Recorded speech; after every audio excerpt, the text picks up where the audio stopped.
Buenas youtubers desde Organización Sombra, ¿cómo les va? A mí muy bien. He observado que en YouTube hay muy pocos vídeos que mencionan el agnosticismo y hasta algunos que confunden el concepto agnóstico con ateo.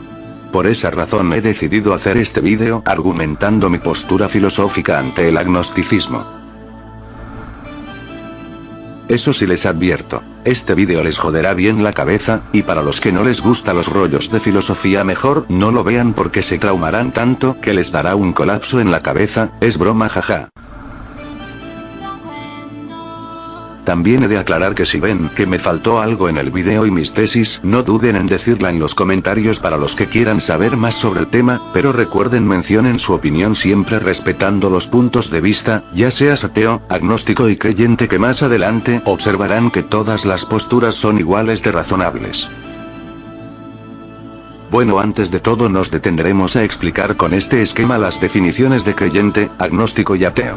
Os daré un resumen de este esquema, pero os recomiendo que vean un poco del esquema aparte de mi explicación. Creyente. Tipo de creencia en la que por razones diferentes llegan a la conclusión de que existe Dios. Agnóstico. Tipo de creencia en la que por razones diferentes, es decir las que especificaré con mucha más dedicación, llegan a la conclusión de que existe la posibilidad de la existencia de Dios o lo contrario. Ateo. Tipo de creencia en la que por razones, que explicaré más adelante, diferentes llegan a la conclusión de que no existe Dios. Recuerden, mírense un poco el esquema para que no hayan confusiones.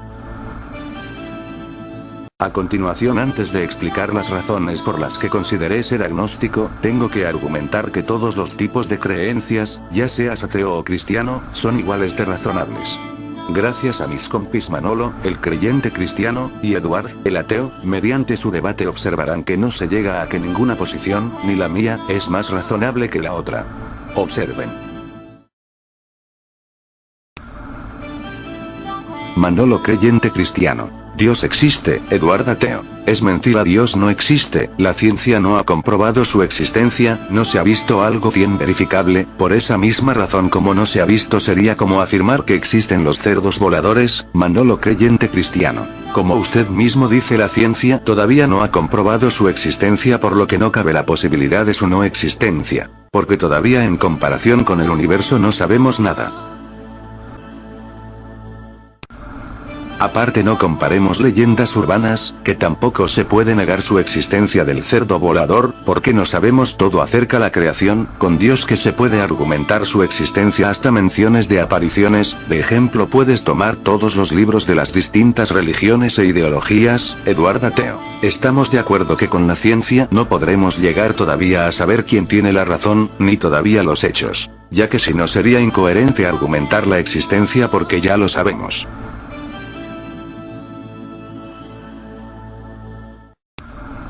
Es precipitado decirlo de las religiones o ideologías, ya que cada una de ellas tiene una visión de Dios distinta. En el cristianismo hablan de un Dios trinitario, tres personas divinas que son una sola, Padre, Hijo y Espíritu Santo, por lo tanto monoteísta. Los judaístas hablan de un Dios totalmente monoteísta que creó el universo y niegan que Jesús sea parte de Dios. Los judaístas creen en el Antiguo Testamento pero no en el Nuevo, en cambio los cristianos en los dos. En el hinduismo hablan de muchos dioses, politeísta, y de allí hasta algunas doctrinas niegan su politeísmo diciendo que todos son personificaciones del Dios creador, también monoteísmo. Y el islamismo también un Dios monoteísta. Por lo tanto, a nivel universal ni se sabe qué es Dios. Ideologías como hablar de Dios como todo lo que nos rodea, es decir, todo el universo, el uno, panteísmo, pensamientos solipsistas como que tú eres Dios, el centro del universo, etc. Como observaste, no tenemos una imagen de qué es Dios. Solo puedes aportarme razones para creer, ¿verdad? Manolo, creyente cristiano. Eso mismo haré. Como habrás visto, siempre hay algo que hace que aparezca una cosa, un mecanismo para que aparezca otro mecanismo. Como nuestra existencia, como dice la ciencia, estamos compuestos por órganos, piel, etc. De todo esto está compuesto por células, luego átomos, luego protones, electrones y neutrones, etc. Pero luego,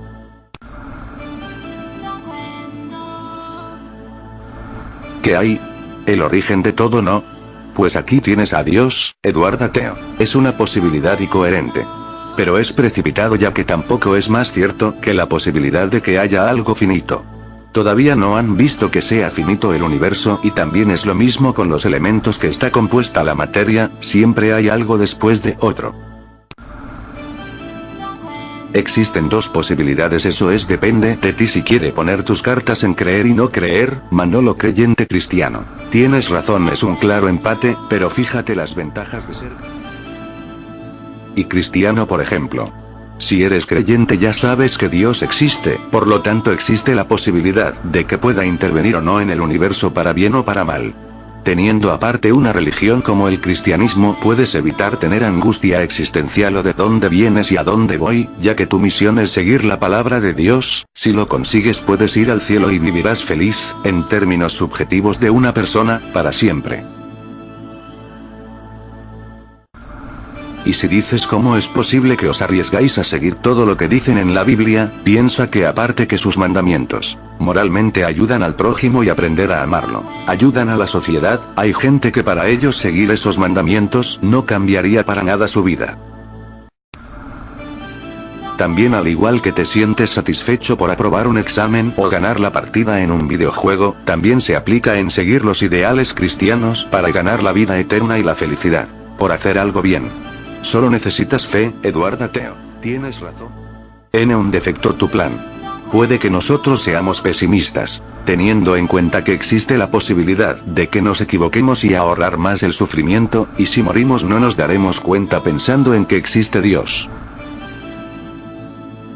Pero si morimos y nos damos cuenta que no hay Dios y la muerte es más triste de lo que pensamos o Dios por alguna razón nos hace sufrir en nuestra muerte a todos, a los creyentes les dolerá más su optimismo que a un ateo, ya que el ateo necesita poner una razón de que la vida sea interesante y seguir adelante, sin tener que depender de Dios. Pero también perderíamos nuestra vida en buscarla, ya que a veces es difícil, y siempre podrías tener más la posibilidad de tener dudas, y por eso se perdería un poco el tiempo. Manolo creyente. Entonces el creyente puede plantearse eso y saber cómo reaccionar ante esa situación. Pero entonces sería agnóstico, y el creer se basa en la fe, y no, prefiero ser feliz en esta vida y disfrutarla a lo máximo, teniendo respuestas que me dan siendo creyente y cristiano, Eduardo ateo. Yo lo contrario, prefiero prevenir las pocas consecuencias que hay. Como habrán visto, las dos posturas tienen sus pros y contras. El creyente, ya sea cristiano, musulmán, etc., propiamente dicho, gracias a su seguridad en tener esos ideales tan claros como el de la vida eterna, y admiro su optimismo. Pero miedo a que un porcentaje a lo que nos depara la muerte puede ser sufrimiento, pero si mueres y desapareces, no pasa nada, porque no te darás cuenta. Lo que puede contradecir la tesis del creyente son los que piensan que Dios es todo lo que nos rodea, la naturaleza, etc. Como habíamos dicho antes, puede discutirse en cuanto a considerarlo creyente, porque también pueden pensar como un ateo. Porque un ateo puede estar muy fuerte en ideales si te mentalizas en cuanto a añadir una razón a la propia existencia para que nuestra vida sea más interesante, como llegar a ser el primero uno en algo antes de morir, ayudar a los demás, difundir tu ideal, etc. Como cuando tienes que pasarte un videojuego que te gusta y quieres ganar y conseguir el propósito del juego, pero sabes que al final terminará el juego o es tan difícil que no pudiste acabarlo. Pero también piensa que buscando esas razones, pierdes tiempo de tu vida, tanto que a veces en los ateos es más frecuente tener angustias existenciales porque duda de cosas que no le permite tener esta postura, como saber de dónde vienes, a dónde vas, por eso tienes que ser muy fuerte para tener ese tipo de pensamiento, es normal tener un poco más de depresiones los ateos, por eso, está demostrado. Pero según mi punto de vista admiro por su valentía de no depender de Dios, cosa que pocos creyentes aceptarían. Es muy difícil, y normal que a veces haya más creyentes que ateos, que también está demostrado. Ahora iremos con el agnosticismo. Ya han visto que por ahora en estos días, es muy difícil ponerse de acuerdo en qué pensamiento sea el verdadero. Ni más ni menos habrán visto que en la pelea al final se llega a la conclusión que todavía no tiene la humanidad la suficiente información para saber con exactitud en qué posición estar. Por esa misma razón puede ser agnóstico, de allí viene gnosis, que es conocimiento, y lo contrario, que no conocemos. El agnosticismo, al menos para mí, aún así considerarme agnóstico es lo peor, siempre te tendrás que plantear qué bando escoger hasta que no sepas la verdad. Si es que se puede saber, y no siempre puede ser lo que nos parezca más bonito, ya que puede ser lo contrario, y eso nos tormenta al igual que los ateos. Pero al igual que nos tormenta es un desafío, ya que cuando sepamos la verdad dejaremos de ser agnóstico. Puedes opinar que la existencia o no de Dios es interesante, y aún así darnos beneficios en la búsqueda, y se puede conocer, aunque siempre admitiendo que puede ser lo contrario. Agnosticismo interesado. Opinar que el saber o no la existencia de Dios es imposible, ya que es algo que está fuera de nuestro alcance, aunque también admiten que puede ser erróneo su razonamiento. Agnosticismo fuerte. Opinar que la idea de existir o no Dios no cambiará para nada nuestra vida. Apateísmo. Y el que me gusta más, agnosticismo débil, que plantean la duda que si se puede conocer o no la existencia de Dios, y que si el conocerlo sea relevante o no. Pero lo que nos une es que luchamos por la verdad.